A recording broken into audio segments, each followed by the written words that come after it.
Welcome on back to the Proving Grounds, powered by Verizon. We're kicking off the week strong here with a couple best of threes. I'm Mazel, joined by Smacks and Kangas today to bring all of the wonderful action. Just want to get a quick check-in with you, Smacks. I know it's your last day on PG. How you feeling? I'm good. I'm really excited for this day. It's a host sandwich right now. I So got one on each side of sandwich. me. It's a very fun time. And yeah, upper semis day. What a stellar performance that all these teams have had so far. Indeed. What about you, Kangas? You have any thoughts coming in the play-by-play role here? All I know is Smacks and I have been casting a lot of Wild Rift together this last week, so we're warmed up. I'm happy. Rift. I know it's not, and I know this is my first cast for League of Legends for this Proving Ground split, so I'm excited to come in and actually get to cast some games rather than being in the hosting desk. Not that hosting isn't fun, of course, but and I'm also happy that I get the honor of being last with Smacks because this is going to be a momentous moment for both of us. We're coming back to League, Smacks. We're doing it. We are indeed. And speaking of coming back to the league, we got to take a look at the bracket because we've had a long trek to this point. This is week number 4 of the Proving Grounds, which means we've had 3 weeks of competition up until this point, and especially getting to see a lot of those eliminations throughout the week and being able to kind of see that journey that a lot of the academy teams have taken to the upper bracket, but the amateur teams have taken in the lower bracket as well. Yeah, it's mostly been an academy team's journey so far. As we look at the upper bracket here, it's only academy teams left. Top 4 all academy. Spoiler alert: the bottom 4 on the other bracket, the lower bracket, also 4 academy teams remaining. You know, salute to all my amateur brethren, but it is an academy tournament now. Exactly. It's basically turning into a top 8 in academy, which again, based on expectations, this is kind of what we expected going into the tournament. Academy has the resources, they have the infrastructure, they have this whole season that they've played with best of 2s up to this point. So it would have been a really big moment for any amateur teams to make it this far into the tournament, but it is, of course, all academy teams going forward. And actually, no like big seeding upsets other than Immortals being in upper bracket and CLG being in lower bracket. That's really like the only surprise that we can look at based on seeding as well. Yeah, just the little swift swap there. Definitely not so the CLG Academy wanted to have happen to them, but we were talking a little bit about the amateur teams. We were talking about the eliminations that already have happened. We have had a couple of academy teams limited as well, but we wanted to take a little bit of time to throw out some honorable mentions, to talk a little bit about the eliminated players. We have a wonderful little montage for you, so let's go ahead and check that out.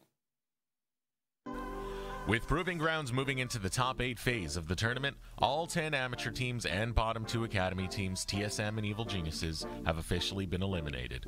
Despite this, the main goal of Proving Grounds is to showcase rising talent, and as teams faced elimination, we selected 8 players as honorable mentions from the lower bracket. We expect to see all these players back in Proving Grounds summer, and believe that all of them would show more refined play and higher highs, given an opportunity of a full academy season. Wildcard aces, Jeremy.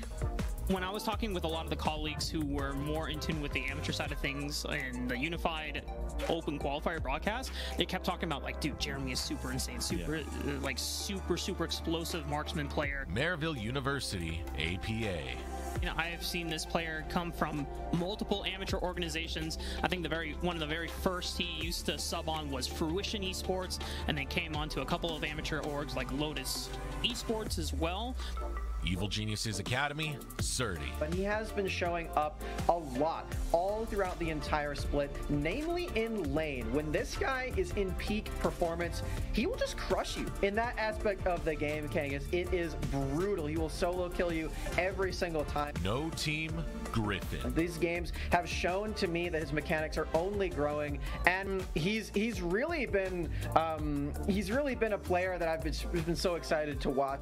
Taco Gaming, Doxa. Doxadiff? It is a Doxadiff. This guy is so cracked, and I don't know how this guy's not on an LCS team yet. I'm not gonna lie. Evil Geniuses Prodigies, Faisal. So we'll see the other 2 in action today. I think they all got their top laners right. I think that every top laner, I mean, Sniper is the giant standout, and rightfully so, but I think Faisal, Anime Girl are also very strong. 100 Thieves next, Sniper. A lot of eyes are going to be on this guy.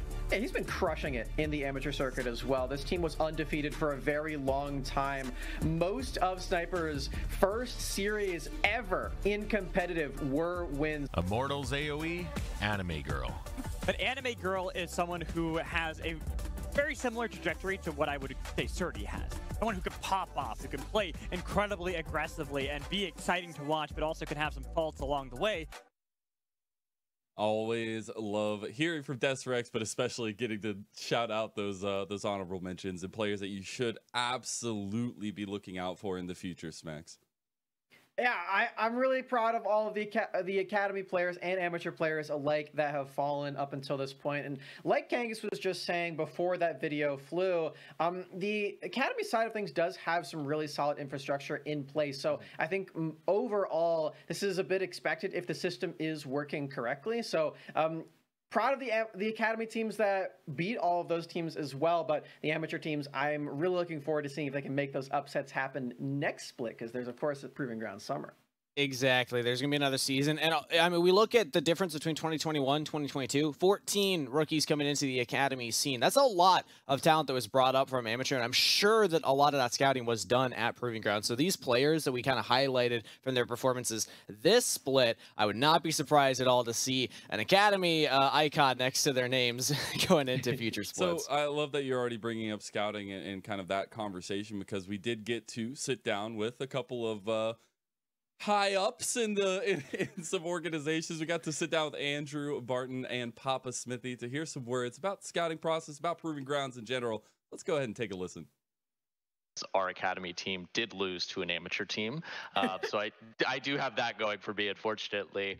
But you know, I think definitely it should be expected that the academy teams are able to defeat these amateur teams pretty convincingly.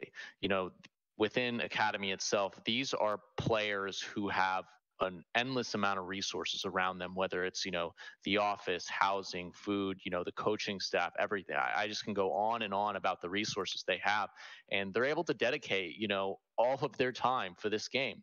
Whereas, you know, when I jump down to EGP, you know, we're having to discuss school schedules, how can we fit in scrims, what's going on at home and all that stuff. So, you know, I would want to say to, you know, amateur players, absolutely do not be discouraged, because, you know, truly these academy players have so much extra support and help that is able to push them further to the top.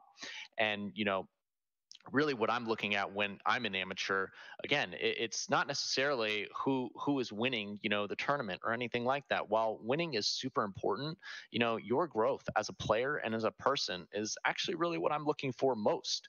And, you know, we're going to be having those conversations and seeing, you know, do you have, you know, what it takes to move up in the system, move up in the ladder? And so, you know, I hope that teams are not discouraged by the results, because if you're out there outputting your work, you're absolutely going to be noticed and you're going to have your shot at one of these teams.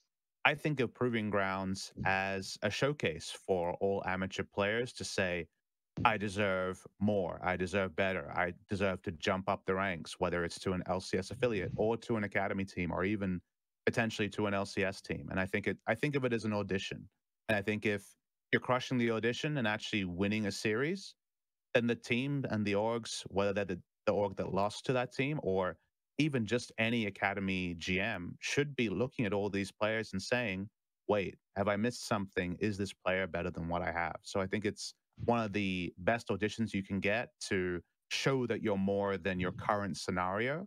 And it's very much an aspirational space. We're looking to move up the ranks. And these players who are taking down academy teams, or even these players who are competing with academy teams, alongside champion SKU players that are competing with academy and LCS players, are just putting their best foot forward and showing they deserve more than their current scenario.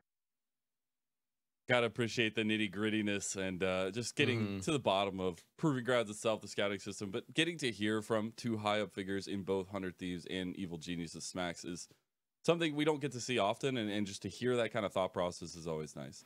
Yeah, not something you get to hear every day, the inside look on how these GMs and how these orgs are looking at the players and the teams in Proving Grounds as a whole. My favorite thing that Andrew Barton just said right there is that for the amateur teams, just don't get discouraged by these losses. Yeah, there's an entire other set of things that you can do to bolster yourself as well, whether that be in the summer for Proving Grounds or playing in like Champions Queue as well. And just shining individually is a really big deal too. So very wise words there. I hope all of our players were listening to them. I think there's a lot of pressure from the player perspective to perform, to get the win, as like that's the most important thing. But like Papa Smithy was saying, The win is great if you can get it, but at the end of the day, it is about player improvement. It is about how you are improving over time, and scouts will then be looking at those kinds of things to track players as who will be promoted to Academy going forward, not just the victory screen at the end of the game. Exactly. It's all about personal growth, showing what you have, what you're made of. But speaking of showing what people are made of, it's the proving grounds. Time to prove yourself. So we got a couple best of threes here today that are going to lead out. We've got IMT Academy taking on Golden Guardians Academy in our first best of three. Then we have Team Liquid Academy taking on Cloud9 Academy, Smacks. Yeah, obviously the second one is where a lot of people are going to be watching with a very close eye to see who's going to win that one. But truly, both of these series are really important because, as Kangas was saying earlier, Immortals Academy just upset the first seed in this tournament last week. CLG Academy fell 1-2 against Immortals. Does that make them the de facto first seed afterwards? I don't know. Are they favored to beat Golden Guardians? Results-based analysis. Maybe. If you beat a higher seed team, you take their seed. Yeah, it's like Battle City rules, you know, you get to take their chip card. I don't know necessarily, but I do think that first series is still very hype. Even though a lot of, like you said, Smacks, a lot of eyes will go to that TL Cloud9, you know, the teams that have been making PG finals the last two splits, kind of swapping off their individual performances there. That one's going to be exciting too, but I still think the Golden Guardians are looking like maybe arguably the best team in the upper bracket remaining. And I know that maybe that's a hot take, but that's my personal take. And the other important thing with this matchup is that this is the rematch of last summer's third place match, Golden Guardians versus Immortals. These two orgs were in that match and fighting for that top four back then. Good to see the consistency still there in these orgs, even if teams like Golden Guardians actually don't retain all of the same players moving into this specific tournament. Glad to see them still. About growth. But in all actuality, you know, if you do want to follow any of this information we're talking about, if you have no idea what we're talking about, or if you want to find out more, you got to go follow at Path to LCS on Twitter. It is the absolute lowdown on any developmental talent in North America, any content that's coming out, and any games that are going to be present. So if you're not following already, please go do so. But it is that time, guys. It is time to take a little breather and get ready for the first best of three. So let's go ahead and send it away to a little break, and we'll be right back with Immortals Academy taking on Golden Guardians Academy. Just a little short break later, and we are right back on your screens for our first best of three of the day. I'd already said Immortals Academy taking on Golden Guardians Academy in this first one, and some history between the two, but I think the recency is the more interesting thing between these two squads, Max. Yeah, the recent play here from both of them has been pretty astounding. I mean, we just talked about how Golden Guardians might be one of the favorites to take the entire tournament, but for Immortals, they just took out the on-paper favorite to win it all. They just beat Counter Logic Gaming Academy, and they've had some great performances to get to that point as well. They, of course, have the defending champion jungler for Chad, but I think specifically, I've been really impressed by Joey in the jungle. This guy's been making so many sweet plays for his team. Yeah, Joey in the support role, Chad in the jungle. Both of them are big engines for this team. Wild Turtles also slotted in here. It started with Arrow at the beginning of the Academy season, but then, of course, they did this swap with the LCS team, and Wild Turtles still been outputting some pretty big numbers in those team fights. And Pretty as well, I want to give shout-outs to him as kind of the primary carry of this team. And within Concept, just one of these wacky champ pools in the top lane, played the tanks, played his role. Immortals are a tough team to solve, I think, when it comes to draft, when it comes to strategy, because they don't necessarily play like any of the other teams that we have remaining in the tournament. Well, I think another interesting thing, you kind of foreshadowed to it, talking about Wild Turtle and bot lane, but something that keeps consistency for the team is Joey in the bot lane and making sure that he is active, because I think this guy has had a serious glow up this split, and especially into Proving Grounds. Yeah, I'm sure people watching the stream as well will remember Joey's performances over many, many years in North America, and even a showing at MSI. Whether unfortunate or not, he was there. So for people at home, they're like, wait, Joey's in Academy? I thought this guy would have retired by now. No. Joey is looking so good, and he is on a tear to try to get back up to that LCS and Academy heights that we've seen from him in the past. And some might even say that this has been his best split ever as as well on the support role too. Playing with 2 different bot laners, he has still made it work time and time again. It's crazy how many high-pressure situations Joey has been put in throughout his career. I was just chatting with Kelsey Moser ahead of the show. It's like, yeah, kind of the debut of him was for CLG when he wasn't necessarily expecting to play. He had to sub in when Afromu was 80 carry back in like 2017. And then at MSI International event, suddenly, hey, Joey, you're hopping in for Ole. You're going to play for the first and only time that season. That feels that's throwing him under the bus there. Yeah.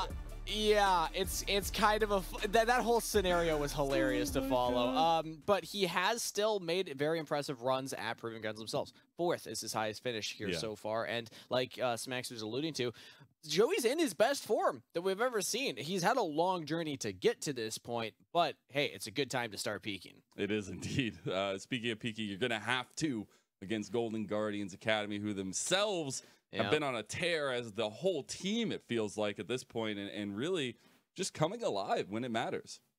They are the other team that has had some bottom lane swaps as well. Of course, Violet coming in as the intended starting position. It was Stixxay for most of the split, and Violet has only played 10 games on this team, on stage anyway, up until this point. 2 of those were against Immortals, so they do have some experience against each other right there. But the big carry and the big consistent player on this team for me has to be Ryoma. This guy has been playing so many different styles in the mid lane, and specifically like things like the Yasuo as well, just like completely taking over games. Then he goes over to the control mages too, like Ryze. I absolutely love watching Ryoma play. Yeah, Ryoma's performance so far this split has also been fantastic. He's a defending champion from last summer, and it's going to be kind of cool seeing Ryoma versus Chad. We have 2 defending champions on both sides of the Rift today. But Ryoma now swapping up the team, not on 100 Thieves anymore, now on Golden Guardians Academy. And again, one of those Oceanic players that came into the Academy scene, actually just went right into the LCS and then has been hovering around the Academy scene as well. Always trying to make that step, always trying to make that next big jump. And at some point, you got to wonder how many consistent performances is it going to take for us to really give Ryoma his due? Well, how many times can he win? Yeah, exactly. But I also think it shows in his interviews and when you talk to this guy, right? Like he knows that there are things that need to be worked on, but he also has the confidence that I don't necessarily always see in players. And I think that's super important, especially when you're looking at like the killer instinct, the way that he goes about the game, the aggressive nature in some points. I think it's super interesting. But as you see, logged the most solo queue games, 100 Thieves in 2020 spring. So kind of interesting little fact there. I always love these little fun facts because you learn so much. Yeah, it's the whole org there too, not just his team, but they had 15 players at that time, including the 100 Thieves Next. So that's a lot of games. Yeah, also named after Prince of Tennis. That sounds like a fun show. I'd have to watch that. Indeed, I like the But you haven't heard of Prince of Tennis? I haven't either. But hey, I mean, apparently Ryoma doesn't need to watch it to know the name and Papa. So hey, can't believe it. That is all that matters. But all that matters is also the competition, and we are right on the horizon. So, Smax, Kangas, take it away for our first best of 3. Give it to me, Mazel. I've been waiting to say that all split. Finally, I'm on this side of it, Smax. And on that note, again, Prince of Tennis was like the original haiku. How have you not seen Prince of Tennis? I still don't understand this as the anime fan that I know you are. Yeah, I mean, speaking of haiku, based on my track record for anime with net sports in them, I'd probably love it. So I'll have to check it out. I mean, if Ryoma likes it, then I wanna be able to relate to Ryoma. He's one of the best league players in the whole region. So. But that's the thing, is Ryoma hadn't watched it. Maybe he's seen it since, but that was what the fun fact was, is he named himself knowing it was the character's name, but he hadn't actually seen the show. So, hey, still a cool character, so you lucked out, Ryoma. But with that said, we're getting ready for Pick and Ban, and we're already into it, Smack. So, to set the stage again, for everybody watching, upper bracket, both of these teams do still have an extra life, even if they get knocked down here. Immortals getting here through an upset against the #1 seed CLG. Golden Guardians yet to drop a game here. Improving Guns looking very, very strong. It's been great performances in Proving Grounds so far. Of course, Golden Guardians only 1 win away from taking the first seed overall in the Academy regular season split. And I mean, for Immortals, much the opposite. They had an 18-18 record, completely split down the middle. 50-50. Yeah, starting off really strong early and then sort of petering out by the end, ending in 5th seed overall. Taking that upset over Counterlogic Gaming is a huge, huge deal. Now we'll see if they can keep that level of consistency against another top team. Starts with Hecarim Yumi. Wow. All right, straight into the most contentious pick ban champion that we've had in Proving Grounds so far. I checked out one of Cubby's tweets earlier today. He was giving just some general stats about champions. Hecarim has been the most popular in all of champions across the board here, being banned out, I believe, over 50% of the games, if I remember correctly. But locked in with a Yumi, that is a crazy combination. Yeah, good duo right there. And it helps get Joey out of lane. Not the same level of roaming that we're used to seeing from him. Yeah, you don't really click around the map when you're playing Yumi. However, you are still going to be able to make a lot of impactful plays with that. And linking up with Chad specifically, you can get a lot of those off with the jungler. Oh, okay. So this is something that I prepared for here, Kangas. Wild Turtle has played this Tristana into Zeri a few times, and this is a matchup that you specifically want to dominate lane on by just jumping on her and abusing her early lane. And if you have the Yumi on top of you now, you're probably going to ban out some of the supports would help keep the Zeri safe. They actually go for the Ahri ban instead. I imagine maybe something along the lines of an Enchanter, or maybe even the Engagers that you can pair with the Zeri. But still, the combination of Tristana turret taking ability with the Hecarim dive potential, Yumi can put herself onto either one of them. Immortals already bringing some spice, a team that were known to bring a lot of spice in pick ban based on mostly Concept's champ pool, which I'll also shout out to Concept for it being his birthday now. I haven't seen any singed hovers. That was the agreed thing, is we would see singed hovers for the birthday. Yeah, happy birthday, Concept. You know, maybe they're gonna hover it or later, or maybe Kangas, they're pulling a fast one on us, and they're actually going to lock it in later. Maybe that's the idea, because that was my challenge. Just don't hover it, just lock it. For Immortals, they have a composition that really wants to dive in and play in the melee range with the Tristana jumps, and Hecarim, of course, just charging you down. So Singed maybe fits into that that archetype of an entire draft. Ahri, interestingly to me, does fit that as well, but Pretty wanting to take that one away, perhaps wanting to save counterpick for later and giving Concept an earlier pick. We're going to have to find out, as he's got this one right now. He would not be blind picking right now. He's just picking directly into this Camille. This Urgot would not surprise me at all. Concept's been leaning on this Urgot heavily in Proving Grounds so far. That and the Mundo and also Wukong are actually up there in the top 3 played. Very different champ pool from a lot of the other top laners we have in the event. But the Urgot in particular, he has been loving. I think matching up into the Camille, it makes a lot of sense. So that one doesn't surprise me too much. And they're saving that mid counter pick till the last second.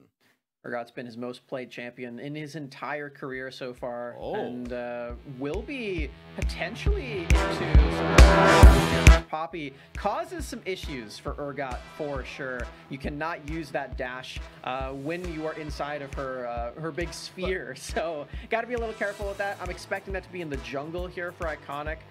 You know, Kangas, I know we just came off of a weekend of Wild Rift where Camille is a big jungler there, but not so much here. Yeah, I'm imagining the Viego jungle. Okay, this is Orianna, so that means Poppy support, right? I mean, what the based on what I'm seeing here, I guess you're right. Camille in the top lane, Viego jungle, Ori mid, Zeri bot. I mean, maybe we do something crazy like a Camille support. That would actually be insane. I don't think that would be the play, though. But either way, it's still hype. And we also get the Azir locked in for Pretty. When we looked at Immortals and how they win games, you look at the stat breakdown, Pretty does the most damage consistently on this team. He's topping the charts for mid laners, and in this game is the most damage share of anybody playing right now. So it doesn't surprise me at all to see that Azir locked in either. I'm just not necessarily sold on the identity of the team composition for Immortals. I mean, they still do want to get in there down and dirty and get all their damage off in the middle of these team fights, right? But that can struggle against champions like that Orianna and like this Poppy, who I thought was going in the jungle. I guess Viego turned on his stealth in the draft, and I just didn't see him for some reason. He's not a solo laner, Smax. We're past those days. I know that was on release. But yeah, when I look at Golden Guardians' side, they have some combinations that they can go for. Things like the Camille plus Orianna engage combo. You lock somebody down and then twist them up in there. And then also, you still have the Viego for resets in the jungle position. You have the Zeri to poke around, run around. When I look at both of these teams, I'm not seeing like clear defined styles. Like I'm not seeing front to backs. I'm not seeing, heavy emphasis on sideline pushing. It feels like we kind of got an item grab bag from both sides. I know what Chime's style is in this game, Kangas. His style is to make everyone on the other team hate their life for this game because he has that, what is the ability called? The sphere, where you can't use any of your dashes into it. The Poppy W, whatever it is. Keeper's Verdict, yeah. I think that's the ultimate. Is it? I don't know what it's called. Steadfast Presence. Steadfast Presence. Steadfast Presence, yes. That ability is so good in this game, not only against Chad's Hecarim and Pretty's Azir, but you can't get dove on against a Poppy when you're playing this Tristana. You can't dive in. And that completely takes away the major flaw of this Zeri early game where you do have some struggles when you're playing against a very aggressive champion like this Tristana. Chime just blocks all of that right away. Exactly. You can just say, no, you're not going to get in. On top of that, also, it would come team fights where also block the Urgot trying to get around the Azir shuffle. Like, there's a lot of defensive tools for the Poppy here. I'm just surprised that it's Chime that's pulling it out. Chime's something that we haven't talked up as much going into the day. We talked mostly about Ryoma, but Chime, the story around this player at the beginning of the season was, okay, you were supposed to play with Violet. Now you're playing with Stixxay, the positional coach who had to fill in for Golden Guardians Academy for most of the split. Stixxay was outputting insane numbers. Like, he was far and away, like, one of the highest individual performers in all of Academy. So, without Stixxay, how does Chime look? Well, the answer's pretty damn good. Chime actually still is a monster with Violet and out piloting the Poppy going into game number 1. A lot of eyes will be on this pick. How is it going to look as Golden Guardians set up in the Pixel Brush? Ooh, looking for an early invade onto Chad, too. They did drop that very sneaky ward. I didn't actually realize you could reach that from the Baron pit, but Chime did. Chime went into the practice tool. He's been practicing his wards, and they've got those set up on this top side for Immortals. If Chad starts on that red buff, they will know exactly where he is. He does not have a sweeper early on either, so he can't do anything about that. The best thing that Chad could probably do from here, Kangas, is just take away the Raptors first, and then start clearing all of these smaller camps. He's taking a bit of a different path, though, going down to the other side of the Rift and potentially trying to help out this abysmal Poppy matchup for Wild Turtle and Joey. Yeah, instead says, all right, we're just going to avoid the wards, avoid the vision, which still gives Golden Guardians information, because if you know where the enemy jungler isn't, you can take a guess as to where they are. And this late ward placed by Concept will also give a lot of information to Immortals. So, junglers starting on opposite sides of the map, and presumably pathing opposite sides as well. I really want to see what's going on with this Poppy in the early levels, because as I was saying, it denies a lot. And for Wild Turtle, he just mostly is going to be a scaling champion here. The other side of the Rift, heavy trading. Concept. Wow. He knows those shotgun knees. I mean, Concept is the big Urgot player that we have in the Academy scene. Dokla hasn't been playing it enough this split, so it used to be you. I know Dokla. You probably heard that. I'm like, what? Come on, man. Yeah. Urgot's cracked, but Concept going all in right now onto Tony top. That's a big shield that Tony gets there. And again, just trading back and forth, but these top laners came to duke it out. Very well could have been a kill right there. That it did not want to take that risk on either side, because if either of them gets solo killed, it is lights out very early on for them. This matchup is very swingy, and Concept, even though he is this ranged champion, can really struggle later on in the side lane against Tony top. So we'll need to be a bit more careful than that one. As of right now, though, he is at a gigantic lead thanks to the trades. He's full up 9 CS right now. I know that there's a big wave crashing, but Tony Top just can't even approach. Every single time he walks up for a minion, Concept looks to punish. And again, when you looked at the jungle pathing, but Flash on the bottom side, Chime wants to get aggressive right now. Exhaust come out as well. Joey has flashed already, or rather gotten off of Wild Turtle, who's now going on to Violet, flashing aggressively in. This is going Immortals' way. first blood to Wild Turtle. Wow, you can see the idea there behind that play from Chime, trying to deny the attach from Joey, but they just didn't have enough damage through the exhaust, through the zoomies, and through the bop and block shield. Yuumi, a lot more resilient than you would expect in these early levels, even if you do get her unattached from Wild Turtle. And that's an easy first blood for the Tristana in this lane that we were really worried about against this Poppy. Joey just did the old, hey, look at me, yeah. Where you jump off as Yuumi and everyone's like, the Yuumi's not on the carry, get her. And then they just overextended. Tristana's just auto-attacking you the whole time. So Golden Guardians get a little baited right there. But you know what? It's all right. They just give over that first blood. They're only down a full wave to Wild Turtle, who's also kind of leading in Immortals kills. It's no big difference, right? It's fine. It's fine. Oh, and the taunt spam. I love that from Joey. Yuumi can be very annoying in gameplay, but also the voice lines are sometimes very high-pitched and obnoxious. So you gotta be on your best game for your mental warfare here. Chad, mid lane. Yank in the mid lane. Yeah, Chad goes right onto Ryoma, who has the flash available, so should not be in danger of going down.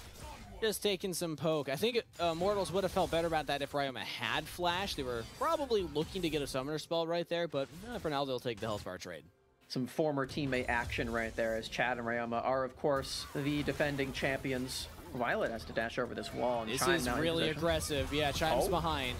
Now they can get some damage traded back into Wild Turtle, but level 3 Poppy doesn't actually do all too much to stop the Tristana escape. And also a big wave right there, but Immortals are still getting so aggressive down here in this bottom lane.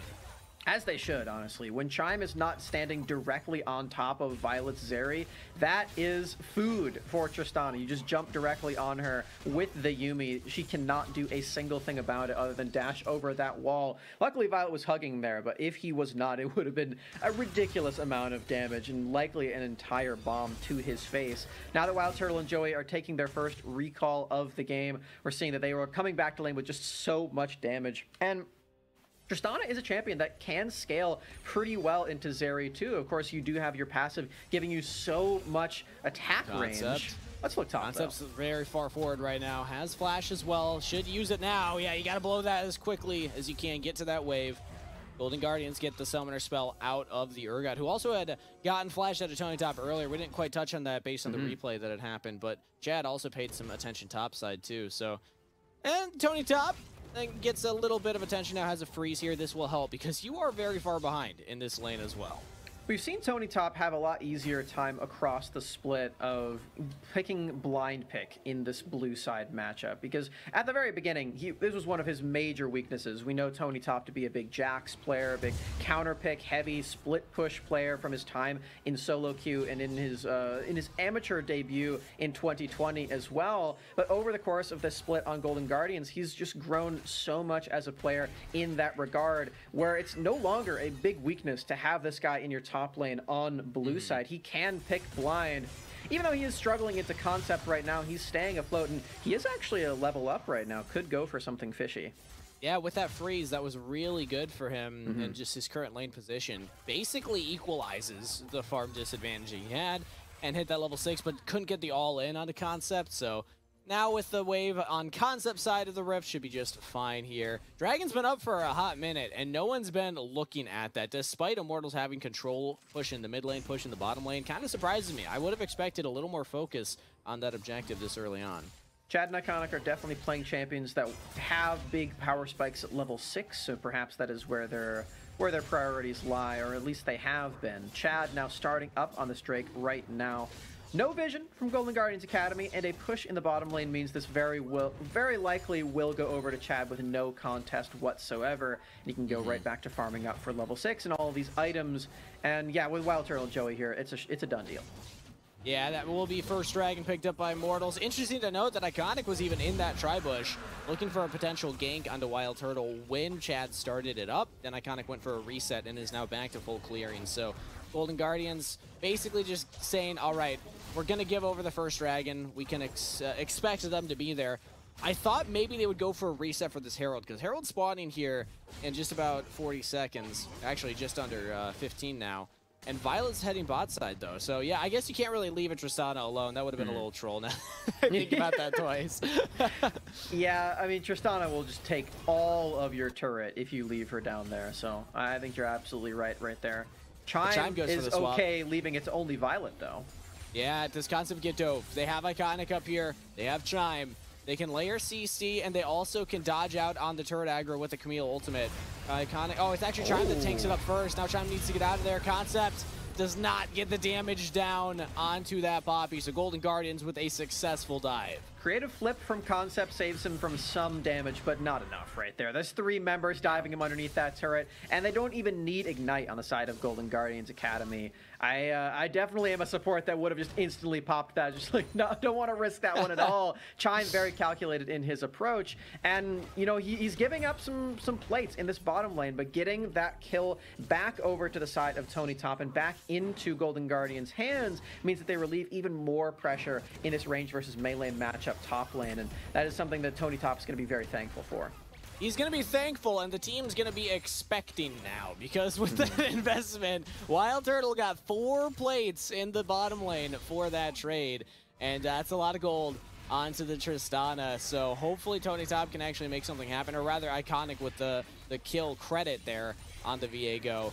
You expect now that to turn into something bigger, because if they keep letting Wild Turtle smack at this turret and they lose that first brick, well, hey, now you have to worry about a Tristana rolls or lane swapping to different lanes, pushing down multiple sides of the map, and the game can get really difficult to control from that point for Golden Guardians. 9.5-minute mythic there for Wild Turtle. Talk about Samsung Fast 5. That is blazing fast. And when you do the math in the bottom lane right there, they just got 4 plates onto only Tristana and Yuumi. That is 320 gold for both of them. And that is as much gold as Iconic got from the kill top lane, because the kill gives you 300. So they might as well have just killed 2 people while Chime was roaming up top. That's a favorable trade for Immortals Academy, and that is why they have the gold lead right about now. With Wild Turtle having this Kraken Slayer already, Joey feels safe as well to go mid lane. Ooh, engage in the mid lane. The Flash Emperor's Divide, and Chad picks up kill credit. Really well played by Pretty. Waiting out patiently for Ryoma to flash, answering with his own, hitting the Emperor's Divide, but Iconic now finds Chad in the 1v1 isolated. That's Ghost out of the Hecarim. Iconic can push away the jungler, but still, good kill for Immortals. Yeah, red buff very strong right there. You have to run away if you're Chad. On the other hand, though, Kangas, Pretty completely crushing that play. And like I was saying, Joey is strong enough to roam around, and more importantly, Wild Turtle is strong enough to make sure that Joey has that opportunity. And now they're linked up one more time. Chad back to full HP. Thank you, Zoomies. Yeah, and they could contest this. Concept's not here, though. Tony Top is the early roam, and here we go. Keeper's Verdict. Keeping that Rift Herald safe. It is secured by Golden Guardians. They lose the bottom turret for it, though. I still don't think that's necessarily worth it. You leave Wild Turtle in this isolated lane. Doesn't even have the Yuumi anymore. That's solo gold, solo XP onto this Tristana, and Wild Turtle is poised to take over this game. Yeah, you could really tell that for Golden Guardians Academy, they were expecting to not need to give any resources bottom lane with this Poppy counterpick, and I didn't expect that either. This counterpick is super devastating into Tristana and to Yuumi, but with the 2v2 flub, giving over that first blood to Wild Turtle means that you can't feasibly just win the 2v2 outright anymore. Wild Turtle has a gigantic lead, 1,500 gold, and that's only going to grow. They're moving this huge turret-taking machine into mid lane. That's 2 more plates. That, like, Wild Turtle is just single-handedly a bank right now. If anybody on the team wants a loan, he's like, I got you, low interest rates, I have plenty, don't you worry. Concept, meanwhile, taking a 1v1 in the top lane. Doesn't actually throw out the ultimate, so Fear Beyond Death will not land. Tony Top decides to run away. But yeah, watch Wild Turtle. Anywhere this Tristana goes, violence will follow. Unless it's Golden Guardians to make the first play, they have the Rift Herald. Concept's in trouble. Back up top on a Concept. He has Flash, he has Ultimate. There are ways to outplay this, albeit slim. He has Chad Hex Flash is here. Chad and Joey are here. No Ghost, but they can still run in, get there very fast. Will they save Concept? That's 1 kill picked up by Golden Guardians. Flash from Tony Top, still alive. as Viego will take over the Urgot. Chad could not answer a kill back. Still looking at Tony Top. Low health on the Camille. Wild Turtle could go for the resets. He jumps. That's a kill over to Chad, who goes in with the ultimate. Now Chime got out of position as well. More kills over to Immortals. That one to Wild Turtle. Ooh, just a nice response there for Immortals Academy. Wild Turtle there again for these plays, picking up what is due to him. All of this gold into the Tristana's pockets, and now he's completely alone top lane. As we're going to watch this replay, we're going to find out what destruction lies in wait for him afterward. Look at this response. Again, it is Chad and Joey together on Hecarim Yuumi that are completely infallible, it feels like, in this game. Jumping in for Wild Turtle, jumping in for Chad. This Yuumi has never felt more powerful in the game of League of Legends. As we come back to live. Yeah, as we come back to live, Chad went for an invade here to back up Wild Turtle. He's actually just drawing everybody over to him. He doesn't have Wild Turtle keeps pushing in that top lane. And yeah, I mean, a Hecarim with a Yuumi. Good luck catching up to it. Wild Turtle going for the back. Actually has to cancel it. This is dangerous. Tony Top can look for this. Doesn't have the Hextech ultimatum, though, and doesn't land the stun. So Wild Turtle should be just fine. T-Rocket jumps away, and Chime. Okay, Chime, this is aggressive. Has the flash. Okay. Yeah, that would have been crazy. If Chime was a bit faster, he would have won that, and he would have gotten in range, slamming against the turret, or the wall, and it would have worked out. No such luck. As Kangas doing some more math right here, Immortals Academy took 10 plates in the first 14 minutes. 9 of those were participated by Wild Turtle, as his lead has now grown up to over 2,000 in isolation. That is way, way too gigantic to ignore. So we're seeing they're going to be swapping. They're okay giving over at least 1 turret thanks to that Rift Herald, as they will go up to 2 Drakes in this game. 2 pretty impactful ones as well. Not too bad. And they're only going to get faster with these Cloud Drakes as well. It feels like Immortals have a really solid lead in this one. And as long as Wild Turtle can play at a distance and get all of this damage down consistently in these fights, Immortals should win this. What a fantastic early game. From the bot lane, from the jungle, from the mid lane, even Concept holding his own. I mean, he's got the CS lead still. He's died twice now, but that's just because he's the magnet. That's like the only side of the map the Golden Guardians feel that they can make anything happen. Wild Turtle constantly pressuring in the lane. Joey linking up with Chad. Immortals are making Golden Guardians answer them everywhere they go. We've yet to really see Golden Guardians make a big proactive play outside of that 1 Rift Herald that they secured for themselves, and maybe some of the dives onto Concept. Not necessarily how we expected the series to start off. We came in here thinking Golden Guardians would be favorites, but Immortals, they might just be pulling up a second upset here if they can pick up this win. Looking really strong right now, and it's off the back of the huge veteran in Wild Turtle. Hold on one second. Concept once again. He's down. Yeah, that's not very 3 times now that Concept gets picked off in the side lane. Again, just kind of the distraction for Immortals. As speaking of, Chime, a little distracted, not realizing that they were in danger in their own jungle. I love Chime's poppy little tiny footsteps that he takes when he's on the little the Cloud Rift movement speed shrine. I hope we get to see more of that one, but yeah, those little tiny steps, not enough to escape Chad, Wild Turtle, and Joey, who are just eating all these jungle camps at the same time. Look at where Wild Turtle is right now. He's just taking these raptors. Look at all the vision, too. Like, Immortals have the entire top jungle lit up. They have shallow vision in the bot jungle. There's nothing to steal. Like, Chad's going down here for an invade. There's no camps, Chad. You've won too hard. Go back to your jungle. Go get some farm over there. Oh, it's just too phenomenal. Oh, look, there's Chime. Look at his tiny steps. Bobbing his head up and down real quick. Oh, pretty. Back is stopped. See, if Ryoma was really confident there, that could have been a shockwave angle.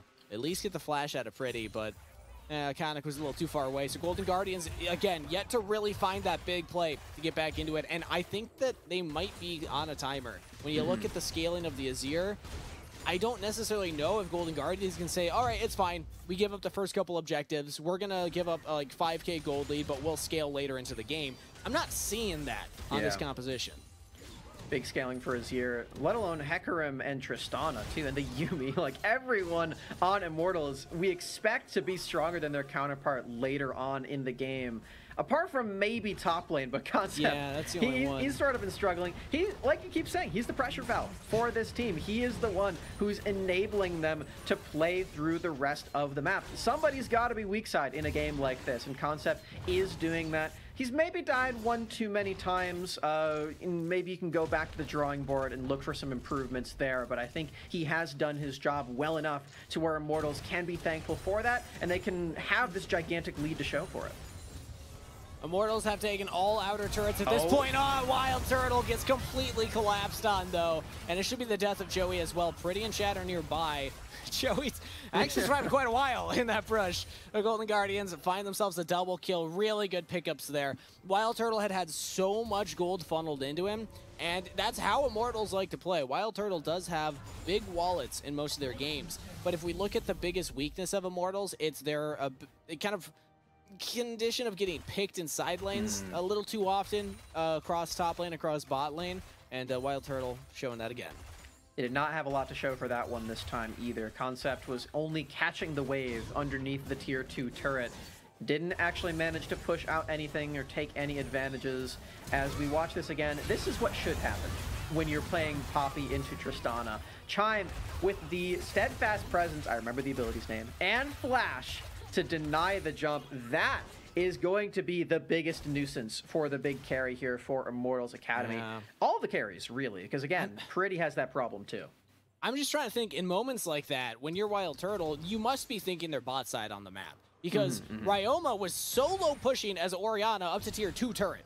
Like, why would an Orianna do that unless she's got the team backing her up behind her? Maybe that was the conversation from Immortal side. Is like, all right, we think they're hovering bot to cover Ori, so you're fine to push, but clearly, Golden Guardians had a different read right there. And now everyone's grouping up in the mid lane for a good old-fashioned Nay ramp. 15 seconds before the dragon spawns. Teams love to do this to try and get that shove in the lane, and that way you can approach the river. But Pretty just face checks straight into Tony Top. And the Camille will take full advantage with a shockwave from Ryoma. Golden Guardians just slaughter the team fight. And Immortals walked into the chopping block. Double kill to Ryoma. Wild Turtle getting chased down between the inhibitor turret and tier 2. That is an ace for 0. The snap engage onto Pretty Kangas. A 5 for 0 after what looked like a devastating loss early game for Golden Guardians. We have to watch this one again. Look at Pretty. He thinks he's so safe, but he walks directly into Tony Top, and then the crowd control chain is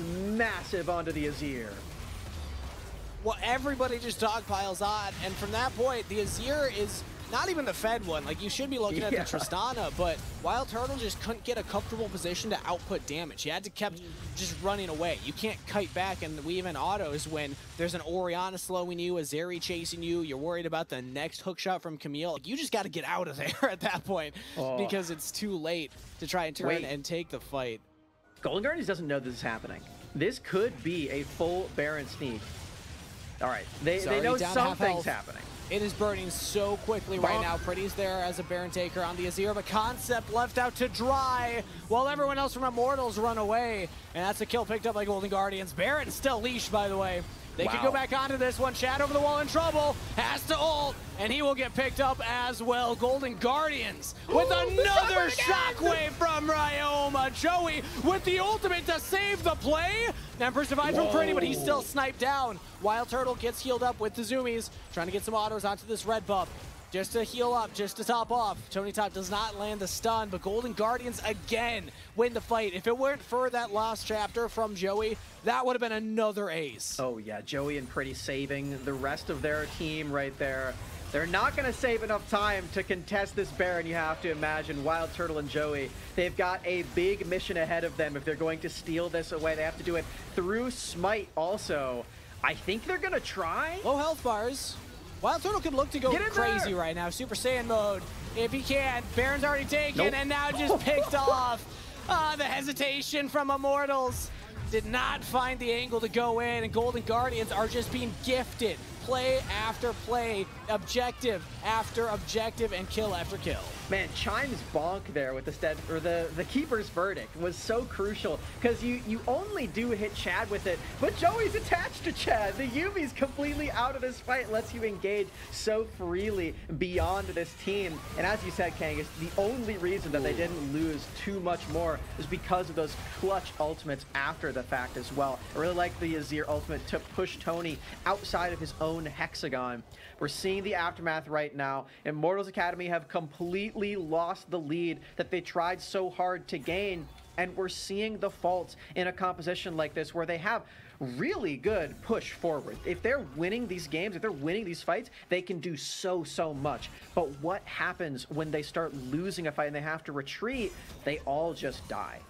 And you're also going forward into a composition that can do just fine kiting back. Yeah. You have the Poppy, one of the best kite back champions, also can flex as kind of a quasi-engage. But the Orianna, historically one of the scariest champions to try and engage into, because she can control zones so well. So like, what's Wild Turtle going to do? Jump into the shockwave? Chime's just going to flash forward. Look for the pick out of Wild Turtle, who has to jump away now. Tony Top goes in, Chad in trouble. Immortals, lower health bars, need to look to retreat, reset, get their health back, as they also lost the tier 2 in the bottom turret. Baron was picked up by Golden Guardians. They can look to continue this push. I mean, there's the example right there. They try to go for something in this jungle, and then they're instantly met with a shockwave to their faces. They can't go for anything at all on the side of Immortals Academy. Just have to hope that they don't lose too many of these structures. They are now facing a 4K lead for Golden Guardians, and we touched on the scaling benefit for Immortals. They do still need to play aggressive in these fights to actually use that. So can they find anything with their scaling advantage is my question. I mean, they're going to have to find a way to actually team fight. We have yet to see Immortals, like the advantages that they were getting, it wasn't because of big 5v5s. It was because of these little skirmishes around the map in the laning phase, Wild Turtle getting monstrously ahead because of all those plates. But Pretty has yet to have like this big, crazy, impactful play in a 5v5. We've yet to see really the whole concept of jumping onto the enemy team play out for Immortals. And now Violet is fed as well here on the Zeri, another champion that's kind of difficult to get on top of once she gets all the movement speed and the zoomies herself. It's going to be a tough task for Immortals, and Golden Guardians, what a good job staying resilient, coming back in this game. I think it was a little bit of a pitch to them. Immortals threw a fastball, and Golden Guardians, they're hitting the home run.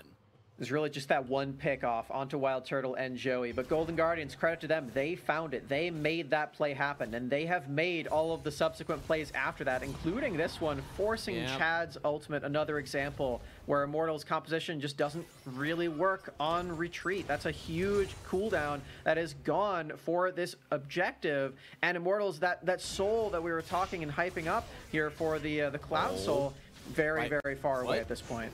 Wait, Ryoma is just going to try to 1v1 Pretty. He's got the mobility, though, so he should be fine. Now Golden Guardians on the Dragon. While this objective is being taken, I want to take some time to talk about Tony Top as well from Golden Guardians. The top laner who had a struggling early laning phase, still behind a lot in CS, but look at the kill participation. Going into the game, Tony Top had the lowest kill participation out of all 5 players on his team, all 10 players on the Rift right now. Oftentimes just isolated in a side lane, doing his pushing thing. Now with the highest kill participation in the game, Tony Top has been finding pick after pick, engage after engage, and is always there when the team needs him. Well, this is Yumi Erasure. Joey does have 100% with Kangas. We don't want to leave out the cat, okay? But it's definitely true on his own team. Fair enough. Well done to Tony Top making these plays. Oh yeah, of course. I'm sorry, birthday boy. It's the Tony Top show on his right birthday of all things, Golden Guardians. You had the hard camp concept. Come on, man. What are we doing here? No freebies in Proving Grounds here as Ryoma pushes out this top wave, and he's got the team to back him up. They're trying to find some sort of engage, or maybe just see if they can take all the turret damage before Immortals even try anything on them. We talked a lot about how Immortals were able to take away so many of these jungle camps before. They are now on the receiving end of that one, losing everything in front of their own eyes. Turrets, camps, everything. 4,000 lead to Golden Guardians, and now tying also with the Dragons as well, so they can look to a potential Dragon Soul win condition. But I mean, honestly, with the second Baron coming up, I know we're only 27 minutes into the game, but with how many turrets have been taken, this could be a type of game state where it doesn't come down to a soul. It could just be Golden Guardians find one more big fight, they get the Baron, push through bot, and the game. Like, we're approaching that kind of territory where they can, with this composition, find these picks. And if Immortals can't find a way to get back into it, I'm looking at Pretty. Don't keep face-checking these bushes! Has to Emperor's Divide and just popped by Ryoma again, taking advantage of Immortals' tendency to just walk into Fog of War. Oh man, that emote is probably exactly what Pretty looks like right there too. The hands to the face. Oh, it's just a disaster as Ryoma finds another play, a solo kill onto his lane opponent too. Now they're completely freed up to take this turret in the top lane. More pressure over on this Baron. And even though Pretty has teleport, Golden Guardians have a gigantic advantage while he is dead to set up for this Baron. And that's exactly what they do right this second. Look at the lane positions. Bot lane shoved in. Immortals want to catch that. Top lane shoved in. They want to catch that. Chad and Joey have spent the last 15 seconds running circles in the mid lane, saying, where do we go? What play do we want to make? Let's go check Baron. Oh, now we're over here by Red Buff. All right. Teleports come in, but it's too late. Golden Guardians are just that much quicker at their decision-making. When they say we're going for the objective, when they say we have the map set up, they make the call, and everyone commits. Immortals, it seems like they've lost some of their confidence from the early stages of the game. And when's the last time you've seen the objective bounties switch sides in a game of League of Legends? I've never once seen it. Immortals had it the last, like, 10 minutes ago, and now it's over to Golden Guardians side. That's actually crazy. Oh my word. At least I've never casted. I think it has happened in my solo queue games, but that's a completely different experience. That is not the same League of Legends, okay, Kangas? It's not even League of Legends, let's be honest. Or maybe it's the real League of Legends all along. But either way, impressive the Golden Guardians have done this. Absolutely. They've got this Baron buff now. They've got 6 turrets to their name after that mid one just fell. Looking for some inhibitors at this point. 4 members strong mid. Tony top bringing up the rear in bottom lane also. What all can Golden Guardians take in this first game at this point? It's feeling like they have a solid advantage. And again, they're not giving Immortals any breaks at this point. They may have lost that early game pretty badly, but as soon as they found the lead for themselves, wow. It's been one-sided ever since, and Pretty just flashed nothing. I was going to say that Golden Guardians didn't time their waves to hit at the same time, but I guess it doesn't matter because without Pretty, the primary ranged wave clear, Immortals can't even deal with these Baron-empowered waves. So, and Pretty was bot side. He even blew Flash because Tony top, just his mere presence, just the threat of that hook shot on the wall. Pretty was like, I got to get out of here. It's Wild Turtle, very similar story. So inhibitor cracked in the mid lane. Golden Guardians, this siege has been so efficient, so effective, and Immortals have yet to find any way to stop it. And how are they going to? Their only form of engage is if Chad just throws his body at them, and he's probably just going to get popped at this point. He's got to try, though. There's really only that option as Chime boops him back here for concept. Can they make this engage happen? They may have just lost their window. Golden Guardians are already leaving. They already got what they wanted. Oh, Immortals. That was the one time that you had to do something, and they just give it up right now. They will need to find another angle, another opportunity in the future, and it'll probably be even slimmer. I specifically love that ultimate from Chime because we saw Pretty on the flank. It almost looked like the setup from Immortals was try and send Concept in as the distraction with the Yuumi on top because he will have the best chance of surviving, and then Pretty goes along for a flank once they're distracted and just Emperor's divides them under the turret. But because Chime reads that and says, no, get out of here, Concept, it's also going to knock back Joey, so it's a 2-for-1. Then Pretty says, well, I can't go in now. I'm just going to get blown up. I'm just a chicken with an ultimate. Unfortunately, we are playing chicken right now and decided to pull back there. So Immortals, they only have 1 inhib left, and they have no control over the map. They just got to get as much gold as they can right now from the few camps that are spawned, and then maybe hope to regroup and look to contest somewhere else. With the way this is playing out right now, Kangas, Immortals feel like they are just waiting for a big objective team fight right now. Or maybe a pick on a Chime. Oh, they revealed their position, and Chime is so fast with those little baby steps. You're really fixating on that. It's so cute. I'm not saying it's incorrect because it is incredibly adorable, like, as we see her bopping up and down right now. It's just something funny because I did not even know. Yeah, let's get a good look. Let's get a good look at that Chime not only an expert on the keys, but also entertaining us as the viewers. But now if we bring out our attention to the bigger picture here, a reminder the Golden Guardians have still yet to drop a game in Proving Grounds, and it's looking like they will keep that trend going as Ryoma here looking for another solo kill onto Pretty. Shockwave, dodge, Pretty, Emperor's Divine back under the turret that he himself set up, but not a fair fight. Iconic was there. Maybe a pick for Immortals here as Trimesco Golden jumps back onto Chad, knocked back himself. And that was Wild Turtle with the scoop and dupe, as actually Concept with the pullback. There we go. But Immortals are still losing the fight regardless. Violet untouched, running forward. Iconic as well. We'll get another reset. Concept goes down. It's just Wild Turtle and Joey.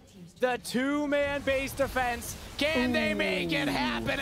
Absolutely not. The burst is way too strong from Golden Guardians. And with a double kill to Violet, they will continue their undefeated streak and pick up game 1.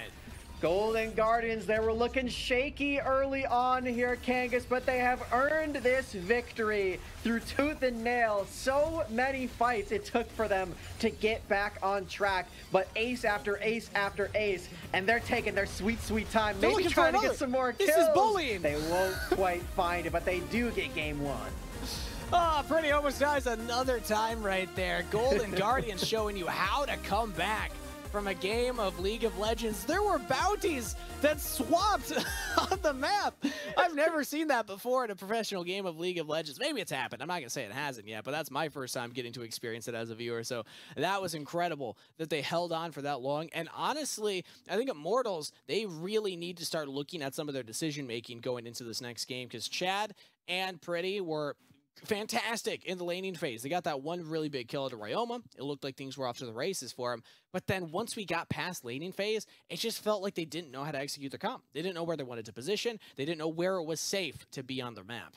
And I think the two of us, alongside the team for Immortals Academy, maybe overestimated how big the scaling actually was for this team as well, because once they were on that back foot, once they were retreating, it was just completely over for them. They could not actually find anything in those team fights. And it's, again, because they did get picked off just that one time. They need to play a lot cleaner to mitigate those losses and make sure they're not giving over these really big advantages, because up until that point, Wild Turtle had a multiple thousand gold lead. You can't just give that guy up. It was absurd. Yeah, like literally Wild Turtle on the Tristana was so giga-fed in that early game from all the plates that he got the first blood as well. But the Tristana wasn't the key part of the composition. If they wanted to play through that, they needed to keep looking for side lane pushes, play around the map. But instead, it needed to come down to things like Chad going for engages, Pretty following up, and actually having DPS. Weren't able to find that. But of course, Golden Guardians with the win there. Fantastic work from those 5 players to bring it back. We will be sending it to a short break before we are back with Mazel to help further break down game number 1 right after this.